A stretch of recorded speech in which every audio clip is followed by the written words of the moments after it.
अस्सलाम वालेकुम प्यारे बच्चों, कैसे हैं। अच्छा बच्चों, आज हमारा जो सबक शुरू होने जा रहा है वो नेक दिल शहज़ादा है। इसका पहला लेक्चर है हमारा। आज का जो सबक है वो इंतहाई अहमियत का हामिल है। दुनिया में पाए जाने वाले मज़ाहिब, जो कि बड़े मज़ाहिब हैं जिनको हम जानते हैं, उनमें से किसी एक के जो बानी हैं उनके बचपन की कहानी है। उनके बचपन का कोई वाक़या है, कहानी एक वाक़या है छोटा सा, जो कि इशारा करता है कि बड़े होकर ये शख्स कोई बड़ा आदमी भी बनेगा। कुछ लोगों की पेशन गोई है, वो हम पढ़ेंगे आज। अच्छा, इससे पहले कि हम अपना सबक शुरू करें, एक चीज़ पर मैं आपसे बच्चों माज़रत चाहता हूँ। मैंने आपको जब मुसद्दस हाली पढ़ाई, उसके अंदर एक बात मैंने कही थी, वो ये कि मुसद्दस हाली जो मौलाना अल्ताफ़ हुसैन हाली साहब ने लिखी, वो अल्लामा इकबाल साहब के प्रमोट करने पर, उनकी तरग़ीब पर लिखी। ये माज़रत चाहता हूँ। मुसद्दस हाली जो लिखी थी, उन्होंने सर सैयद अहमद ख़ान की तरग़ीब पर लिखी थी। उस वक्त के मुसलमानों के हालात देखते हुए उनकी तारीख़ के ऊपर उन्होंने उसे लिखना शुरू किया था, और वो नज़म बढ़ते बढ़ते एक छोटी सी किताब की सूरत ले गई थी। तो इस बात को अपने ऐड कर लीजिए कि वहाँ पर जो तरग़ीब है वो सर सैयद अहमद ख़ान की है, ना कि अल्लामा इकबाल साहब की। सही है। आज का सबक हम शुरू करते हैं। इसमें देखें, ये सबक जो हमारे पास किताब में शामिल किया, यकीनन उसके मकासद जो हैं कुछ ना कुछ होंगे। उसके मकासद जो किताब वालों ने लिखे हैं वो यहाँ पर हैं, मुसन्निफ़ के बयान करदा मकसद को समझ सकें। ये बात तो हर सबक के लिए ही तकरीबन होती है, उससे अपने अल्फाज में बयान कर सकें। दरअसल वही जो हमारा उर्दू का मकसद है मेन, कि कोई भी बात हम सुनते हैं, नए ख़यालात हमारे पास पैदा होते हैं, उन ख़यालात को हम लिख कर या बोल कर ख़ुद बयान कर सकें, किरदार निगारी और मुकालमे की अहमियत को समझ सकें।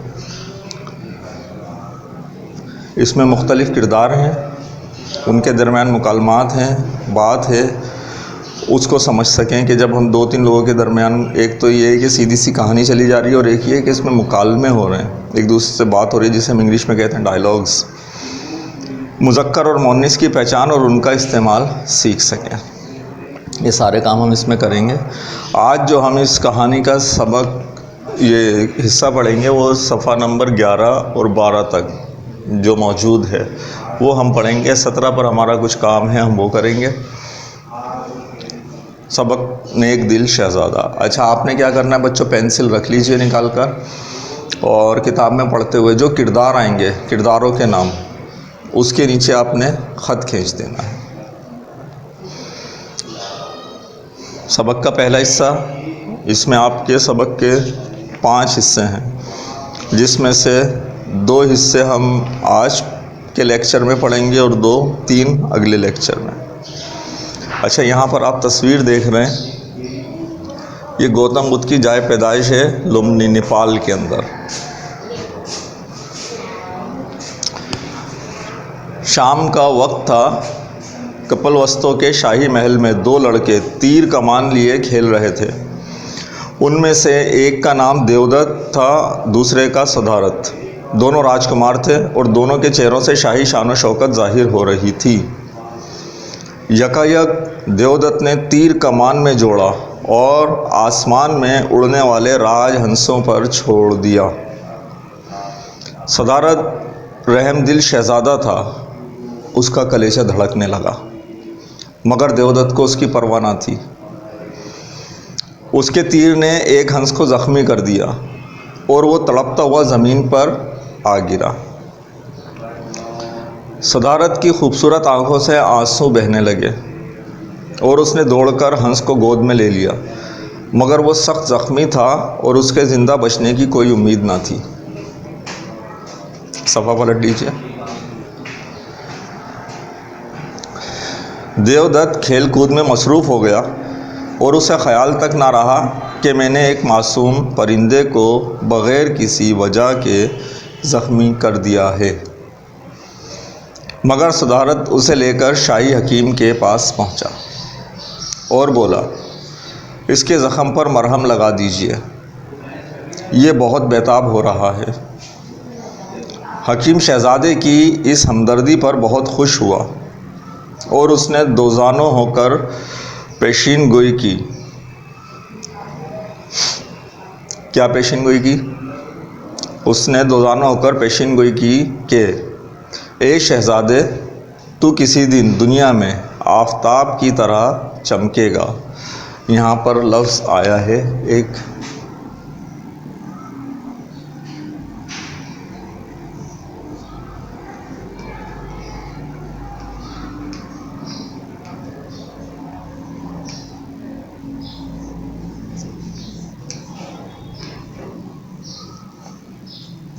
पेशीन गोई।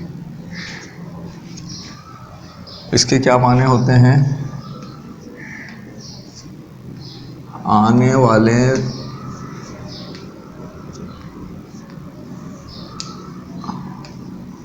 वक्त का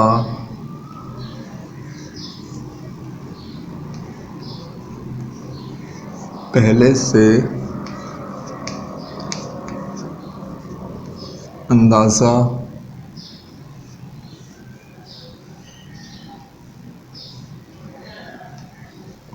लगाकर कोई बात कहना।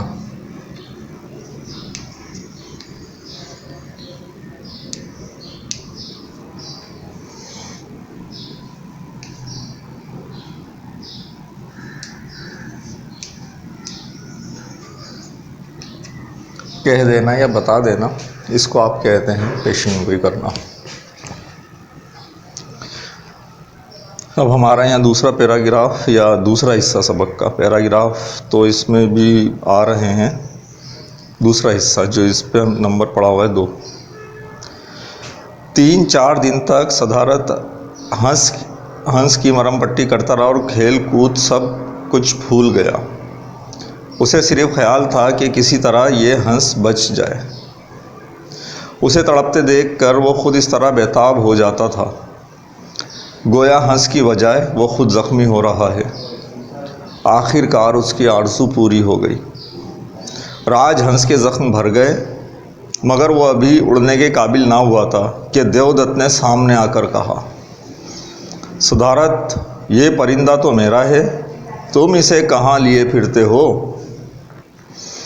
सिद्धार्थ ने राजहंस को गले से चिमटा लिया और जवाब दिया, नहीं, तुम्हारा नहीं, मैं इसे तुम्हारे हवाले कभी ना करूँगा। देवदत्त, क्यों ना करोगे?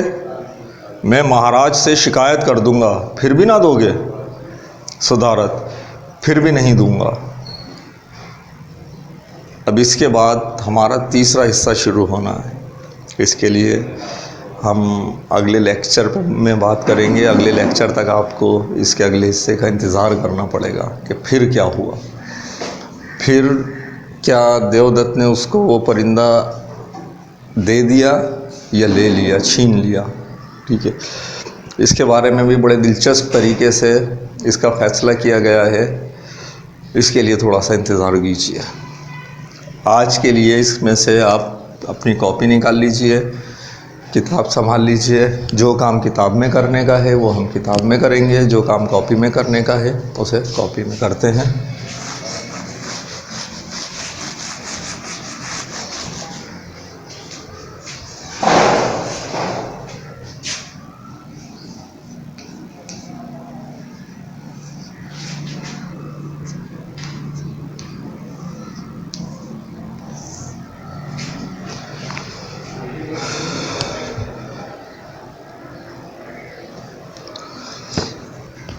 सफ़ा नंबर 17 खोल लीजिए।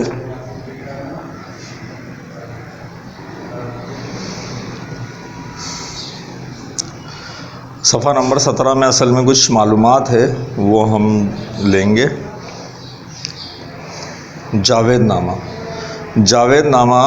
1932 में फ़ारसी में अल्लामा इकबाल की लिखी हुई कहानी है।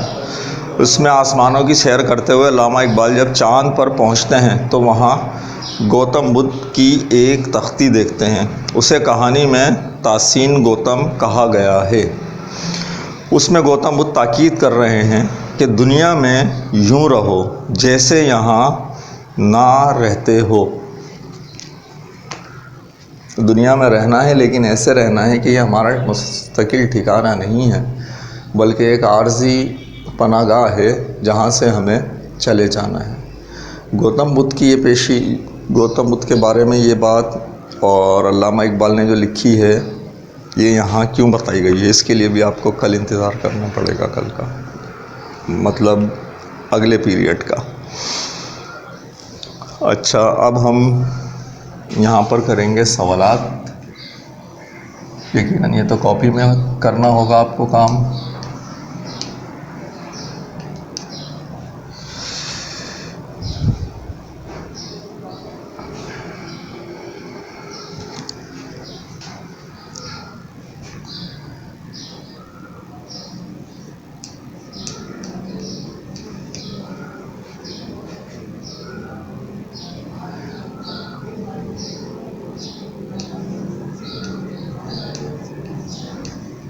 देवदत्त ने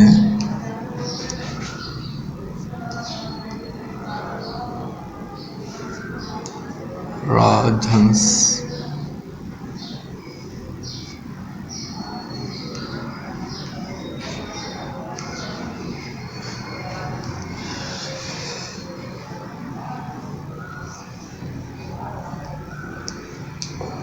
साथ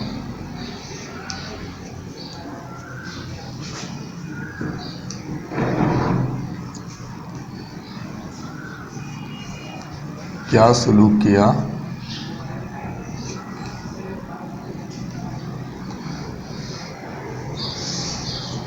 और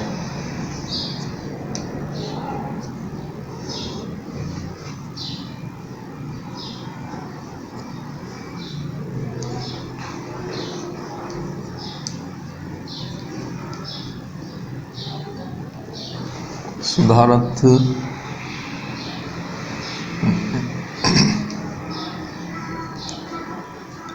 क्या किया।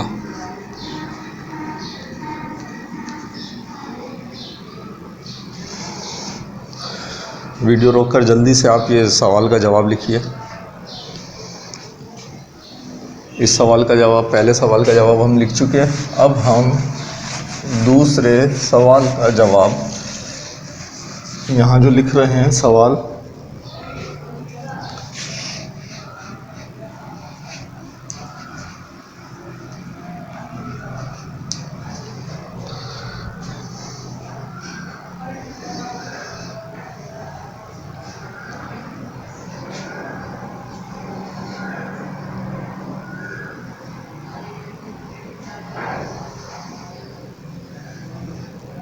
हमारा तो सवाल नंबर 2 है, किताब से 4 है, नंबर ये डालें, सवाल में लिख दे रहा हूँ।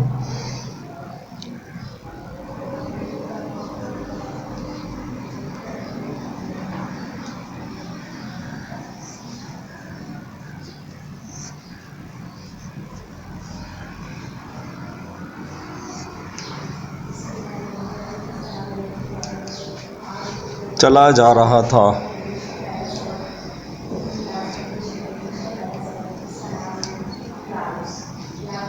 कौन सा फेल है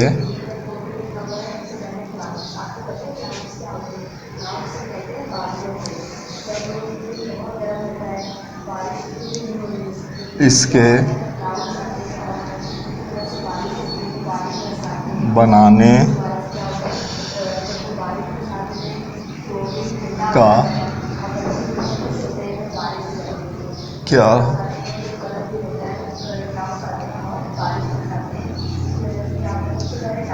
कायदा है।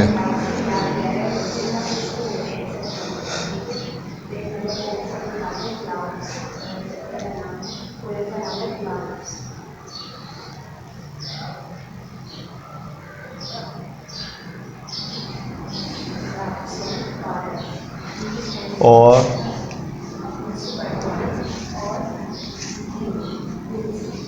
मसदर फिरना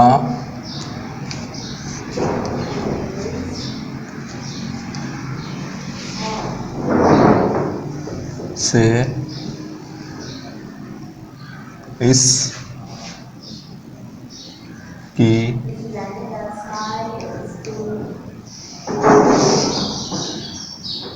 गर्दान बनाएं।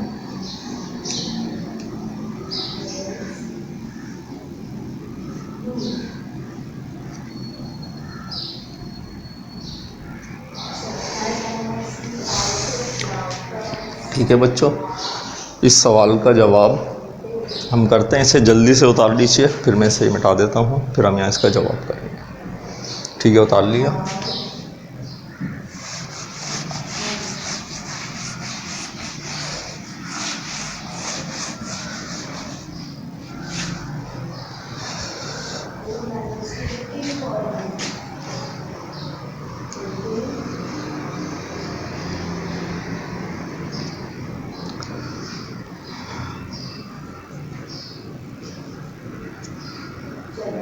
सबसे पहले तो ये कि मस्दर क्या है।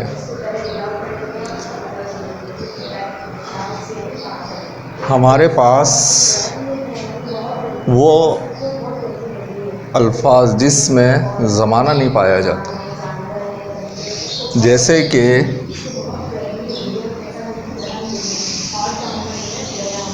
खेलना,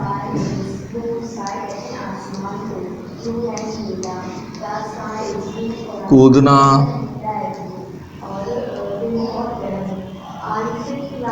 नाचना,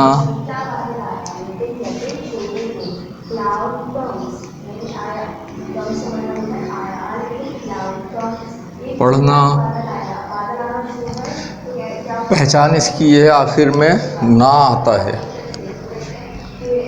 रहा है, रहा था, रहा होगा, है, था, होगा, कुछ नहीं है। इसमें ज़माने का पता ही नहीं चलता। ये हमारे पास मस्दर होते हैं। मस्दर से हम ये जो अभी हमने जुमला पढ़ा है, जुमला क्या था? चला जा रहा था। दरअसल ये लफ्ज़ है चला जाना। मस्दर जो इसका अगर हम बनाएंगे, चला जाना, इसको बनाने का तरीका ये होता है, जो जुमला हमने पढ़ा उसमें ना हटा के रहा लगा दिया। अच्छा, जुमला हमारे पास क्योंकि है था में चला जा रहा था, तो उसको आप देखें कि हम कैसे बनाएंगे। ये जो जुमला है चला जा रहा था,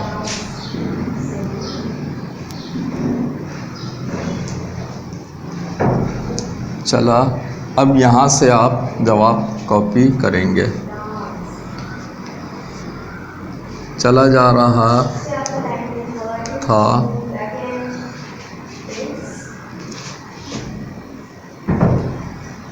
पहले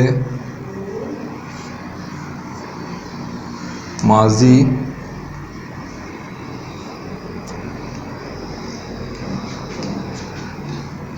इस्तमरारी है कवायद के एतबार से। पहले माजी इस्तमरारी, और बनाने का तरीका ना हटा के चला जाना। रहा था, रही थी, रहा लगा देते हैं। रहा था, रही थी, रहे थे, तो चला जा रहा था।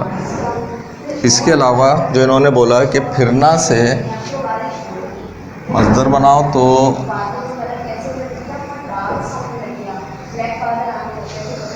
फिरना से क्या बनाना है हमें?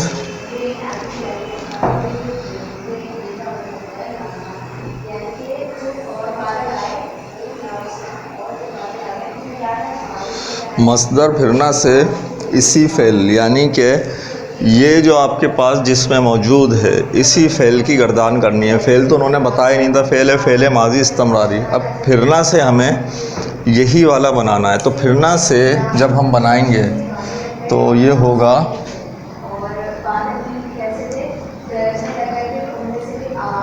फिर रहा था। अगर लड़का है और अकेला है और यानी कि मुज़क्कर है, लड़का हो आदमी हो, एक से ज़्यादा हो तो फिर रहे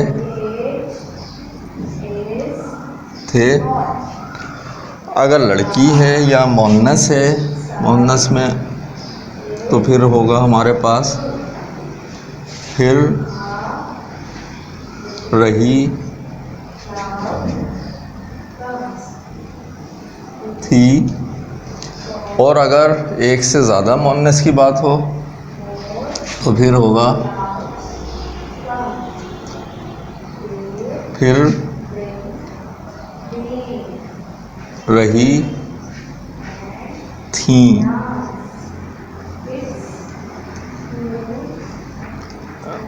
ये इसकी गर्दान है, इसे जल्दी से कॉपी कर लीजिए। कर लिया हमने कॉपी है।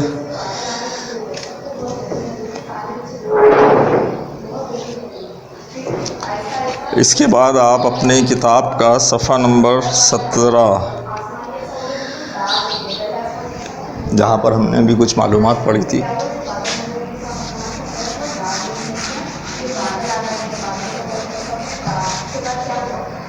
अब वहाँ से हम अपने लिए कुछ होमवर्क लेंगे।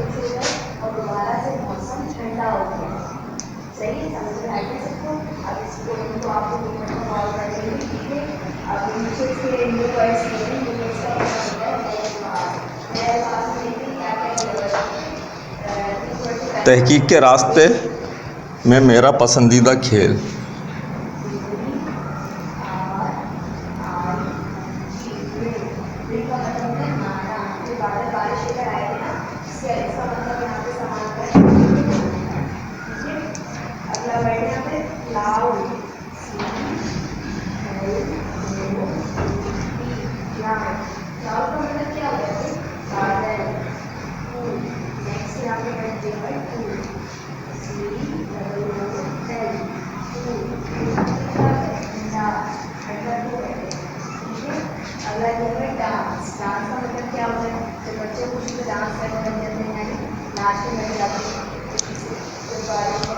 इस कहानी में राजकुमार तीर कमान से खेल रहा था। यह उस ज़माने में लड़कों का आम खेल होता था। जाहिर है कि आजकल खेल बदल चुके हैं। आपको कौन सा खेल पसंद है?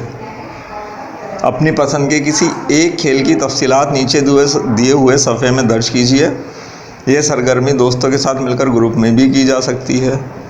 आप देखिए सफ़ा नंबर 17 पर लिखा हुआ है मेरा पसंदीदा खेल। खेल का नाम, जो खेल आपको पसंद हो वो लिखेंगे। खेल का तारुफ़, आपको यहाँ खेल का तारुफ़ पेश करना है। मुझे ये खेल इसलिए पसंद है, और आपको बताना है कि आपको ये खेल पसंद क्यों है। उसमें से कुछ पॉइंट्स लिखने हैं, उसके फ़ायदे क्या हैं, आपको उसमें क्या अच्छा लगता है, आपको उसे खेलने के फ़ायदे क्या होते हैं। फ़ायदे खेल, अम्मी तो डांटती हैं खेलने आ रहे हो, फिर सर खेल के फ़ायदे बता रहे हैं। हाँ बच्चों, ये जो खेल कूद है ये हमारी ज़िंदगी में एक ख़ास मकाम रखता है। इससे हमारी ज़हनी और जिस्मानी नशोनुमा बेहतर तरीके से हो सकती है। ये खेल भी दरअसल बड़ों ने ही इजाद किए हैं बच्चों के लिए।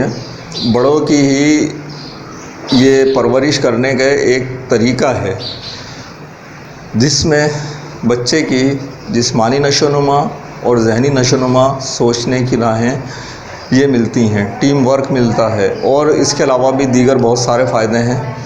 अच्छा, आपको पसंद क्यों है? जिस खेल के बारे में आप लिखेंगे वो इस सफ़े पर, यहाँ पर आप काम करेंगे। छोटा सा और बड़ा पसंदीदा आपकी मर्ज़ी का आज होमवर्क है, जिसे आपको करने में भी बहुत ज़्यादा खुशी महसूस होगी।